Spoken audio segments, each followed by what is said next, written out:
The conditions here are worse than any prison. This is a real-life Sodom and Gomorrah, and it presents a massive failure of international cooperation to find a solution to electronic waste. Here in the capital city of Ghana, one of Africa's bastions of peace, lies undeniable corruption and neglect of human rights.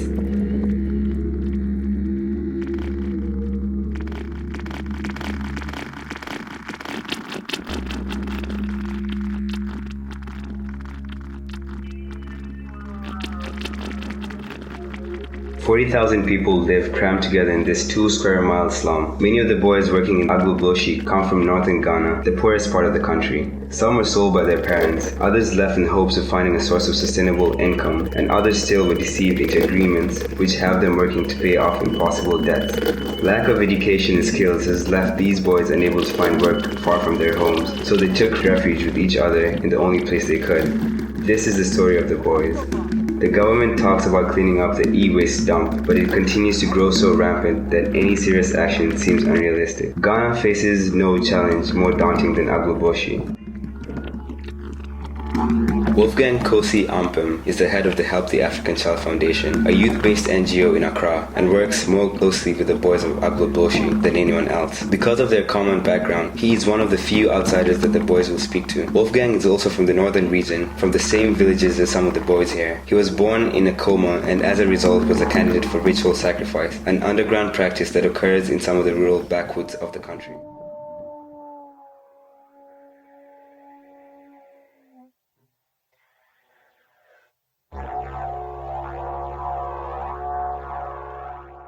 Government doesn't have time for us. Government know that there is some humans here, but he doesn't have time for us. Right. You see, we work ourselves, then we hustle ourselves, and then we eat ourselves. You know, that's the place we've been sleeping. Yeah, that's our own rooms. Yeah. We sleep here, we sleep. There are so many in this house. So many people, and there are some people in this place. Me, I did here 7 years. I know more to my drum. 7 years. When you house in this place, you reach 1 year, you get back to North. And then you look after your parents, and then you come back. Where do your parents live here too?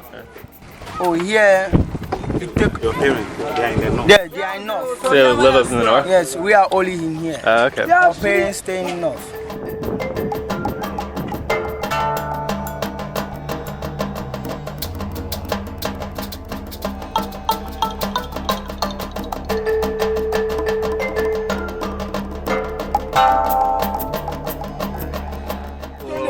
Tell me about we get jobs. Some are here, all they cannot go to school again. So they like to get job, go to North, sitting down, like that they are going to marry. He can horse his stuff. So now what we have here is to help us. We want to learn motor system. Some people will go to school. Some people will learn like science. Some people will go to computing school, and some people will learn like car, learn how to make soap or learn how to make cream, everything. Learn how to make learn how to. And you have to pay for school yourself after you get enough money. The school, some of us go to school before. But just because money problem, that's why. Yeah. Have you ever been to school? Yes, I've been schooling since That's primary 6. Primary 6? Okay. Do you want to go back to school? Yeah, I want to go back to school. When I want to go back to school. Yeah. I want to go back to school so that I'll be somebody one day.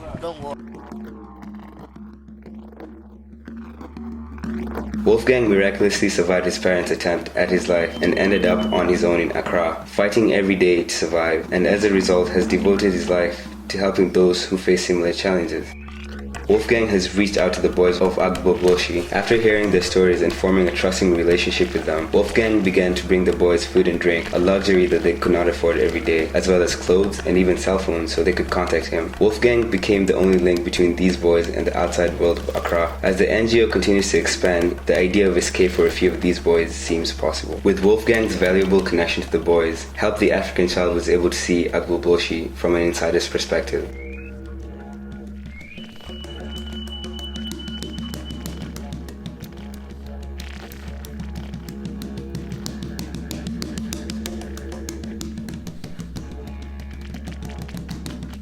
The police stay out of Agboboshi, which allows criminal organizations to thrive. While crime and gang life and corruption persist, the boys lose access to those who could really help them.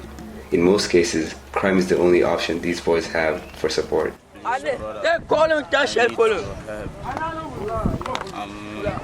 15 years and I want your help. I'm coming here work small, I don't get anything. One day I can get 5,000, 5 pesos. That means 50 pesos. 50 pesos. 50 Ghana. Okay. Or 1 Ghana city. That money cannot wake me up. So I don't feel make work. If I get some work, like fitting, I will feel fix cars, all of us. Yes. If I like any work to help me, or you can feel help me for that work side. No feel no say you go feel help me, you can feel help me. This work is not good for me. Some days me are sick. This work, if the you work is something, not really easy. You see that if you work, me 14 years, 14 years when my mother died, leave me. Wow. I reached. Life, please understand. Do you want to leave this place eventually? I come from that's north side. Work no day you can feel work. Unless come you come. Unless here you come.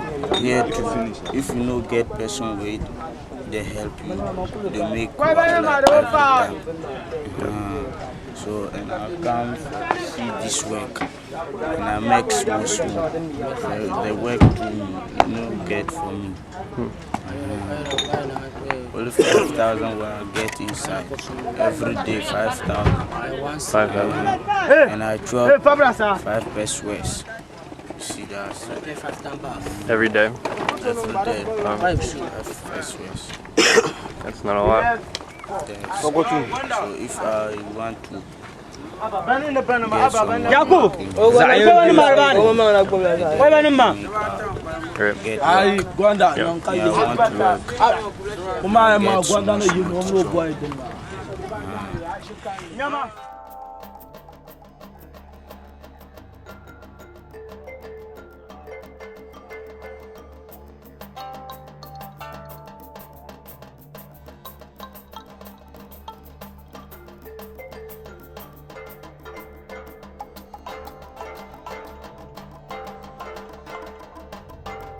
Until the Ghanaian government commits to really cleaning up the slum and creating social welfare programs for the boys, the problem will only get worse at an exponential rate. Help the African Child has been making progress in improving the quality of life and chances for survival for some of the boys, but there's only so much that we can do without outside assistance. These pictures were taken by Valentino Bellini, a professional photographer and friend of Wolfgang's. The boys of Agboboshi are exposed to many dangers and live in filth like animals. In addition to danger from crime and violence all around them, they are constantly exposed to a number of deadly toxins from the smoke that their work produces. Some of the toxins and carcinogens that the boys breathe in regularly include americium, mercury, sulfur, brominated flame retardants, cadmium, lead, beryllium oxide, and many other noxious gases. These all cause serious health problems when exposed to and inhaled, and even the youngest boys in Agboboshi already show signs of severe illness.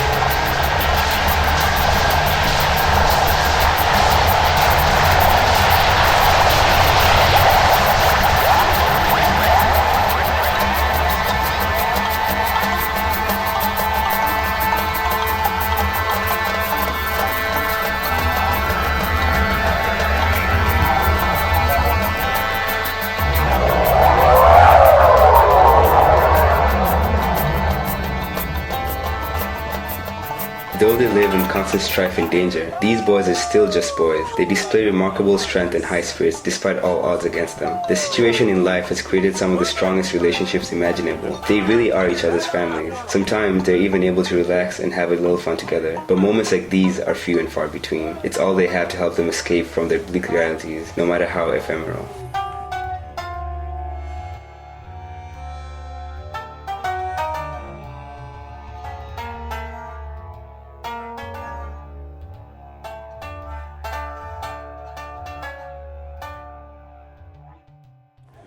Our problems is Your house. that are only here. We want to cover the back. Here, we want to cover the backs.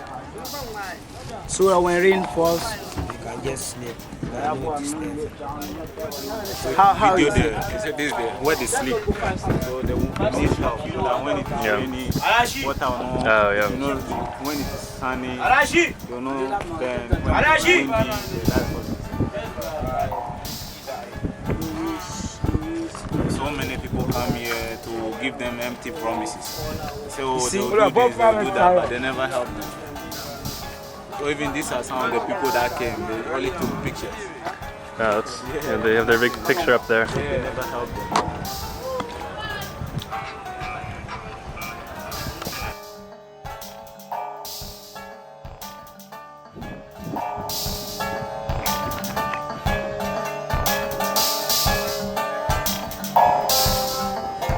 What kind of future lies in store for the boys of Agboboshi? If nobody steps in to bring them much needed assistance, the toxic dump will only continue to grow bigger and bigger each day. As it stands now, the rich and powerful profit on e-waste, and Ghana and the international community has not been able to find a solution. They are the forgotten youth, living on the fringe of society. It is easy for those in power to turn their back to these boys, but they should not be abandoned. These boys could be the future leaders of Africa, if only they are given a chance to grow up and learn. They possess remarkable spirit and will, but have no future as long as the status quo stands. Fixing Agboboshi is a formidable task, but it begins with raising awareness and forcing responsibility on the only people with the resources to incite change. Until then, life goes on for the boys, as uncertain as ever.